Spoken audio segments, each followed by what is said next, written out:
Hello, candidate number 15. How are you tonight? I'm feeling really great. That's nice to hear. Now, for the moment of truth, kindly pick your judge from our bowl.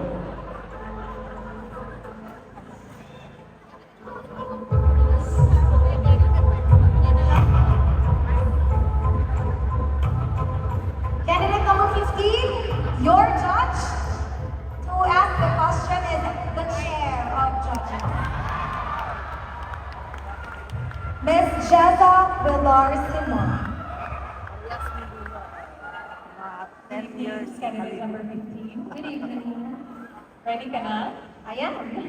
Wow, Okay, very relax smart. And take a deep breath. This is your question. In your opinion, what does it take to be the next Mutya ng UN? Again, in your opinion, what does it take to be the next Mutya ng UN? More than just glitz and glamour, she should be someone who is a good role model.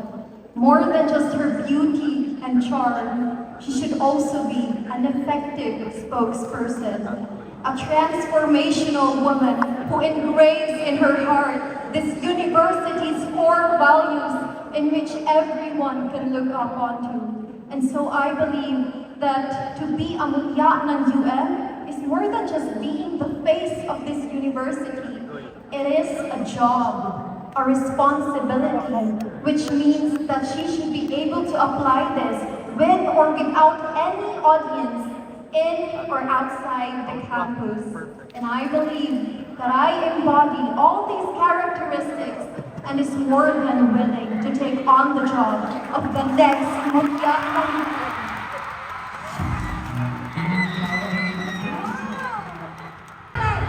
Of our Mutya ng UM 2023. But before that, we would like to call up on stage Miss Dimple Grace Normandia for the traditional turning over of the crown.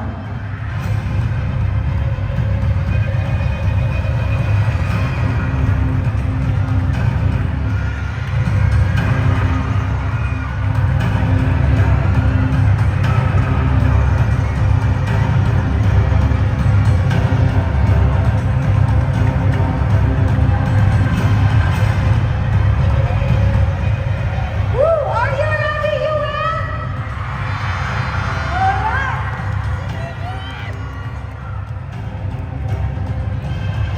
University of Mindanao, your Mutya ng UM 2023 is no other than candidate number 15!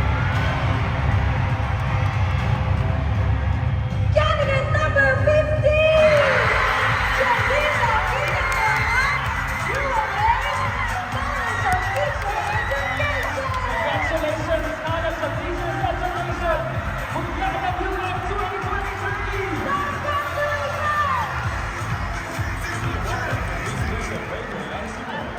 Team Joseph of Venezuela, Dr. Renato Castro, and Mrs. Alvaro Morales.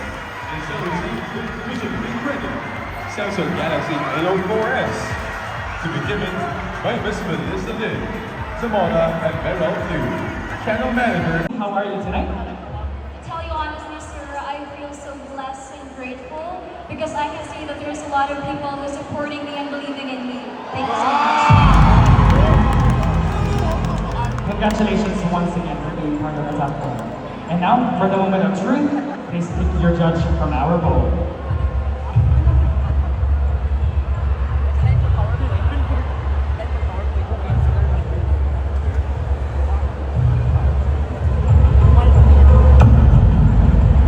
And your judge is Miss Sara Hilomen Velasco. Good evening, candidate number 19. You look so lovely tonight. Congratulations. So here's my question. If you were given the chance to change your community, how would you implement the change? Again, if you were given the chance to change your community, how would you implement the change? I already created a change in my own community. When I was 13 years old, I raised my own organization. I see a lot of problems in my own society. Teenage pregnancy, alcoholism, drug abuse, transmission of communicable and non-communicable diseases are arising in my community. So what I did, I communicated with the local government of the city of Mati. I collaborated with the Department of Health and various sectors in the community because I believe that everyone needs to have accurate information in terms of health literacy.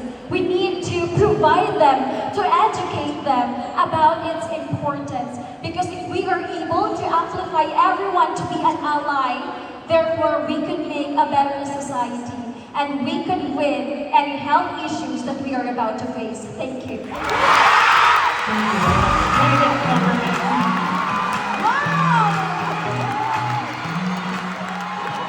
Speaking in behalf of our healthcare provider. That is right.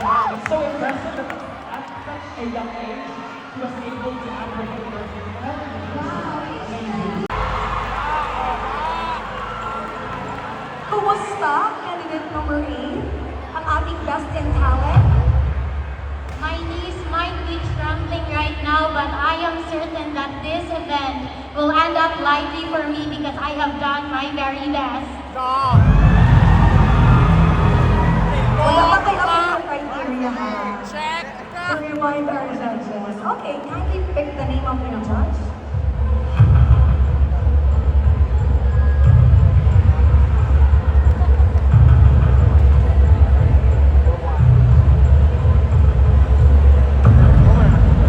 Okay, and your judge is, once again, judge number 3, Sir James Ito Sparks.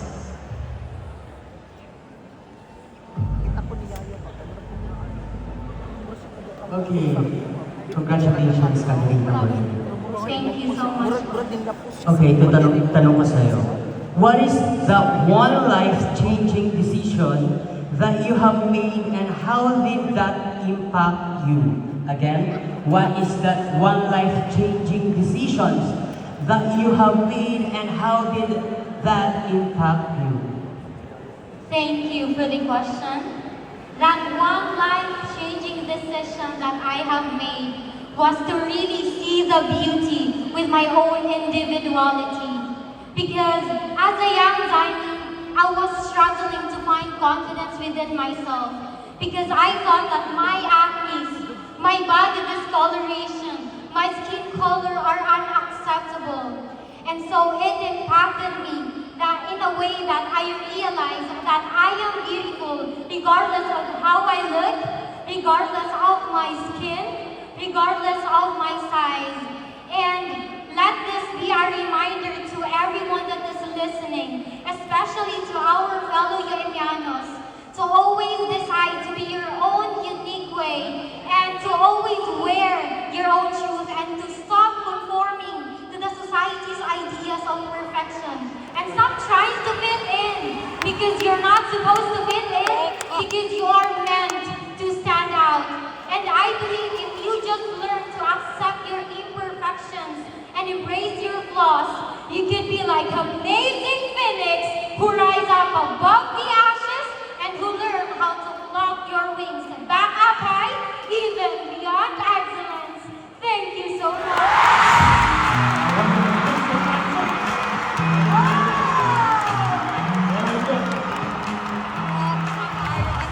Waving tayo, sir. Nakakalayo yun. Yes, amazing news. Congratulations again to candidate number 10. Ang pinakahakot award sa Super. special awards natin, right? And also the minor award winner. The question is, do you feel any pressure right now? Yes. I don't feel any pressure right now because I am confidently beautiful and intelligent in my own way. Thank you. Correct. Okay. Wala pa to ha? Pa to. Senior high school is fearless. And now, let's prove it by choosing your judge from our bowl for the moment of truth. And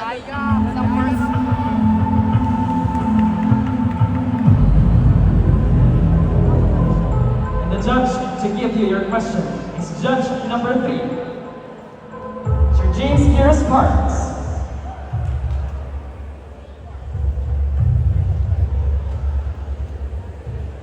Okay, congratulations, candidate number 10.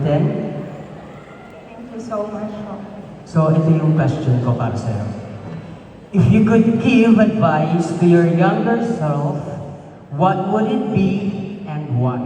Again, if you could give advice to your younger self, what would it be and why?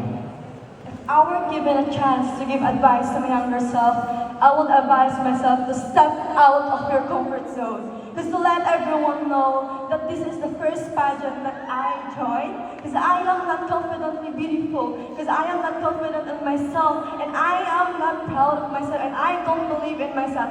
However, a lot of people push me out of my comfort zone right now. And a lot of people, the whole department of the senior high school, believe in me. And they believe that I can be better. That I can do my best. So right now, I am here standing in front of you, representing the whole department of senior high school, facing what I fear, which is, and now I see the better version of myself, and I see another version of myself. Thank you. Thank you very much for the fabulous answer. Everyone, we can hear the support from the senior high school team.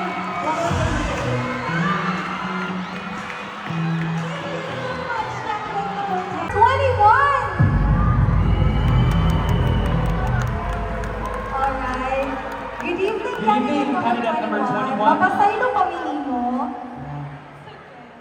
But still, it means you are destined for the top 9, right? Yes. Alright, so are you ready? Of course. Confident, Alright, so yes, pick the name You of may now your pick judge. your judge from the bowl.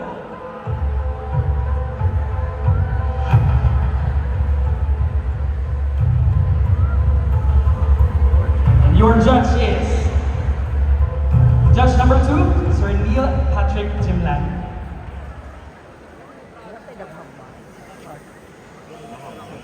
Good evening and congratulations for making it to the top 9. Good evening, thank you so much. So here's your question. What characteristics do you have that you can use and demonstrate to foster core values of UM? Again, what characteristics do you have that you can use and demonstrate to foster core values of UM? I have a strong principle in life. In order for us to live harmoniously, we have to rethink, embrace, and propagate. Let us be thinking towards the issue of inculcating core values and the quest against and a plea to stop questioning each other that lies in everybody's hand. We need to embrace every individual, despite of our diversity. We still have our commonality, and that is to spread happiness, positivity amidst adversity. It is time for now to change the world that is full of love, acceptance, and understanding. It is universal to diminish negativities and break the boundaries. Thank you.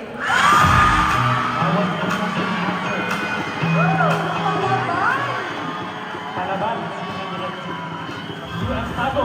Rethink, embrace, and 17 to step forward.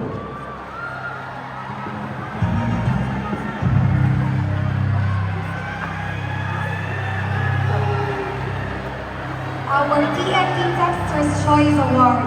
Magandang gabi sa'yo, candidate number 17. How are you doing tonight? I'm feeling a little bit nervous, but it's manageable. It's manageable. Kelly. Alright, may we just want to remind everyone to please be quiet while the question is being read so that the candidate may hear the question clearly. And while she is delivering her answer, we request everyone to avoid any forms of shouting and yelling so that the judges will be able to hear the candidate's answer. I think we're all set. Candidate number 1, are you ready? I am. Are we ready? Alright.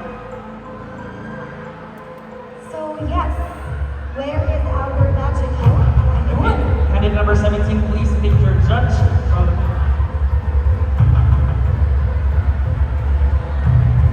CIO.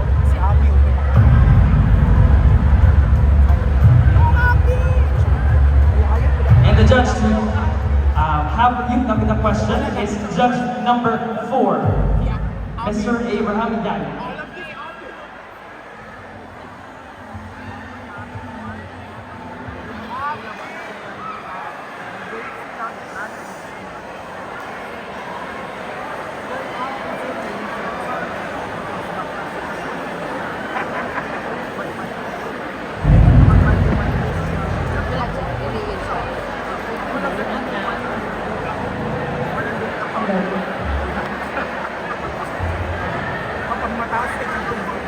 Check my test.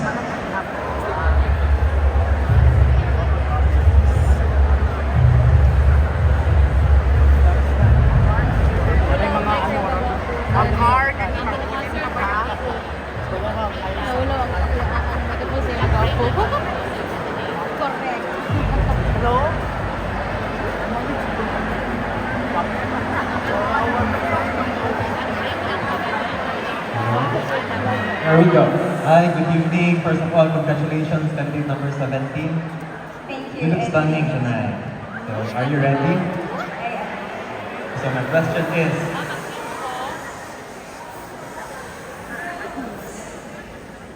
with the popularity of social media, what do you think is its consequence to our children if left unchecked? I repeat, with the popularity of social media, what do you think is its consequence to our children if left unchecked?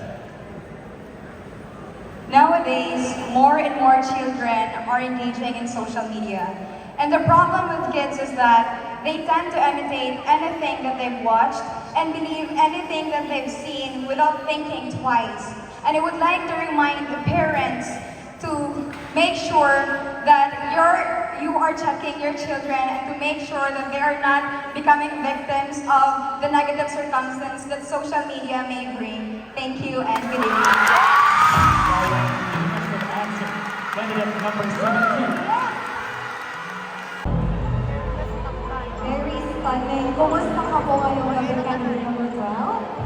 I'm fine and a little bit nervous because I didn't expect to be in the top 5 line. Now pick the name of your judge.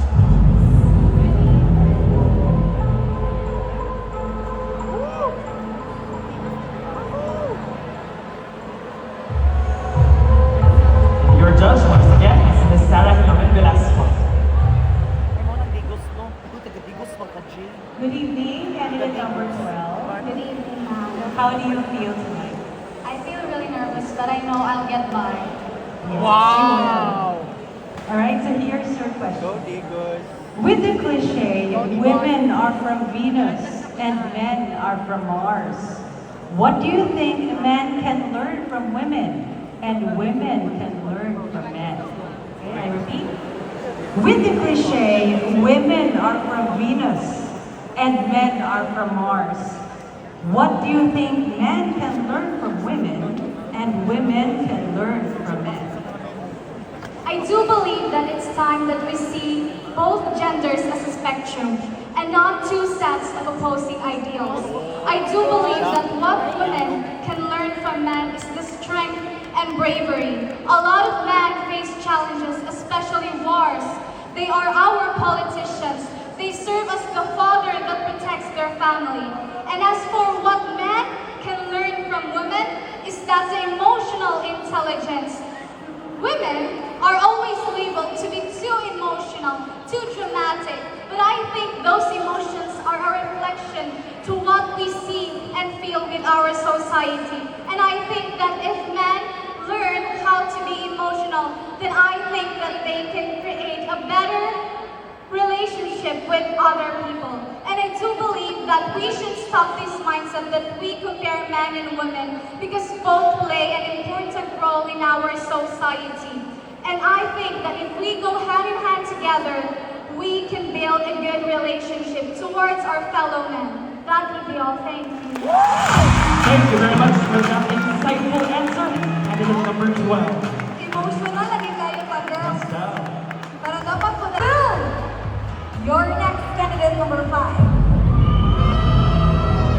Congratulations, candidate number 5, for being part of the magic night. How are you tonight? Thank you so much. And so nerve-wracking to be called second from the list. But I'm still grateful I made it to the top 9. That is great to hear. And now, for the moment of truth, please pick your judge from our board.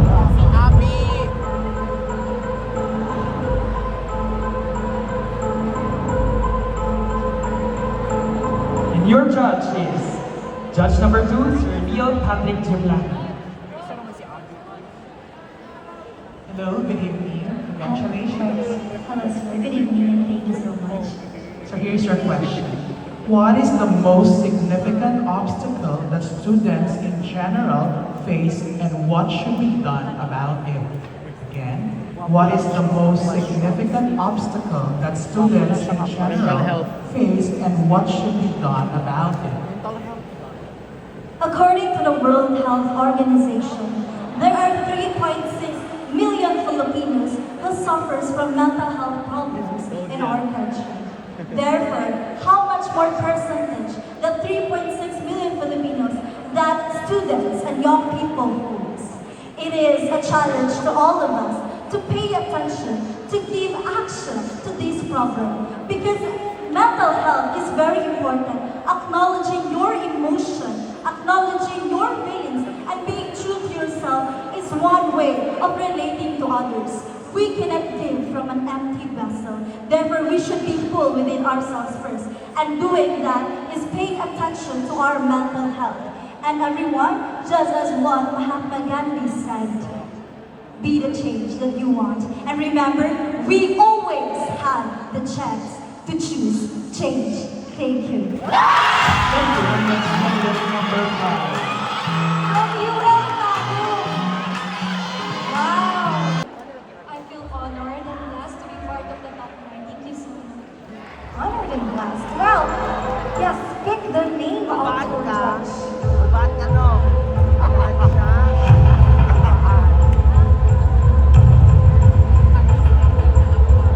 Wala.